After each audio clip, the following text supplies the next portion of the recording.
Hi, it's Chrissy Miles. You're watching The Chrissy Miles Show, where I teach you how to take eternal truth and produce extreme results. In today's episode, I'm going to help you learn how to recover from bad news.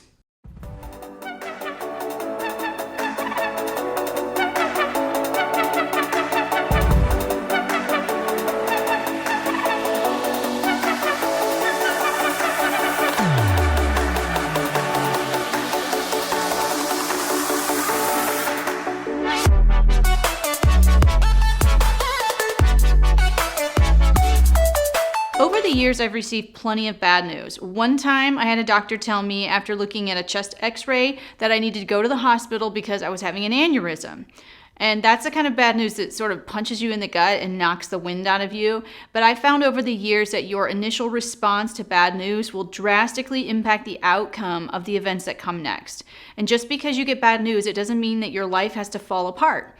I want to show you how you can hold it together and recover from any kind of bad news. So subscribe to this channel, click the bell to get notified of more of my proven methods to get more out of life. Here's tip number 1, take a deep breath.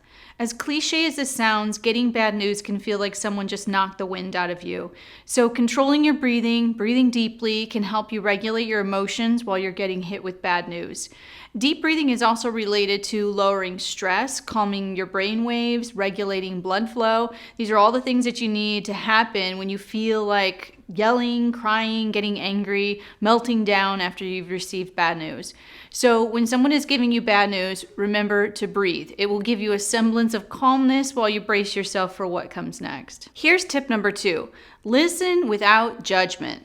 Now, judgment is about assuming that you know someone's intentions or assuming that you know why someone is saying what they're saying or doing what they're doing. When we get bad news, we almost immediately begin to judge what someone is saying, or in other words, we assume we know why they're saying what they're saying.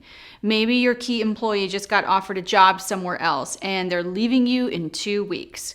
Well, don't assume that they're taking a new job just because they don't like you. Just listen to what they're saying, take the information at face value, resist the urge to read into their reasons. Judgment also has to do with assuming that you know what the outcome will be. Maybe you receive a notice that someone's filing a lawsuit against you. Don't make a judgment about the negative outcome you know this will produce. Read the claim, set it down, call your attorney in the morning. Maybe you get a phone call that your bank account had fraud and your savings was drained. Don't assume that you'll never get your money back because your great Aunt Teresa had fraud on her account and she never got her money back. Whenever you get bad news, just listen to the information and actively keep your emotions in check by not assuming you either know why this is happening or by assuming what the outcome will be. Allowing yourself to listen without judgment will actually keep your mind clear to be able to begin processing what your next steps should be. So, what's the worst bad news that you've ever gotten? Did you respond by flying off the handle, having a meltdown, or did you take it in stride and keep going? Let me know in the comments below the worst news you've ever received. Here's tip number 3. Give yourself time to think about it. Normally, when we get bad news, we get so emotionally charged in the heat of the moment that all we want to do is react. The account you thought you just landed called and canceled their order, and immediately you fire off a nasty email, or you find out your boyfriend's been cheating on you and you drive your car through his garage. Your company's going bankrupt and you put your house up for sale and begin the moving process. Whatever happens, we have a tendency to be reactive when we hear bad news instead of just listening to the details, giving ourselves time to think. Proverbs 17:27 and 28 says this, "A man of knowledge restrains his words, and a man of understanding keeps a cool head. Even a fool is considered wise if he keeps silent, and discerning when he holds his tongue." When you get hit with bad news, the key, instead of reacting, is to keep quiet and cool. Here's tip 4, ask questions. After you've listened to the bad news and given yourself some time to think about it, it's time to start asking some clarifying questions. The first type of question you should ask would be a question of understanding someone's point of view. So you have to make sure your questions are for the purpose of getting information and not for berating a person or being condescending to them.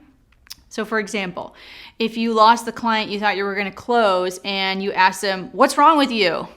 Well, that kind of goes pretty far past the decorum of proper workplace etiquette, but this happens, trust me. But the key is to get the information on the reasons that contributed to their decision, and then the next type of question you should ask should relate to how you could have performed better or done something different to change the outcome. Asking these questions allows you to open the door for someone to describe how you could have participated in doing things better or differently. Here's tip number 5. Begin categorizing your thoughts into an action plan. When you've asked enough questions, you want to begin developing a plan of action. The action plan now really could have at least 5 different outcomes. So first of all, in order for the problem to be resolved, maybe the other person has to come to your side. And in rare occasions, you can, through open dialogue, cause someone to see their behavior was wrong or hurtful to you. A second outcome might be that you're persuaded to go to their side. So maybe what happened is actually justified from their point of view as well. And if you can see that, you can agree. A third potential option would be that you somehow meet in the middle. A fourth option would be that the relationship has to take a step back. And the fifth option is that the situation or the relationship kind of deteriorates to the point of parting ways. But you're going to have to determine what steps you need to take once the bad news has sunk in, and you won't be able to formulate an entire plan until you sort through your thoughts. For more tips on how to recover from bad news, download my free MP3 called Overcoming Hardship, where I'll show you how to come out on top of difficult times. Follow the link in the description. Here's tip number 6. Refrain from having the bad news define you or the rest of your life. It's easy when you get bad news to feel like your whole world is falling apart, but as you grieve the bad news, try to prevent yourself from taking one instance and concluding that your whole life is now over because of it. One of the phrases that my husband and I always say whenever we get bad news is, "Nothing has changed." New information, no matter how devastating it might be, will not prevent the sun from coming up tomorrow, it won't stop Christmas from coming, and it won't prevent the stars from coming out at night. The world will go on, even after bad news, so you can go on with your life too. There's nothing too detrimental that God can't fix, restore, or make better. Thanks for watching, and I hope you enjoyed these 6 tips on how to recover from bad news. If you like this video, hit the thumbs up button, and if you know someone who's recently received bad news, share this video with them. It might be what they need to keep going.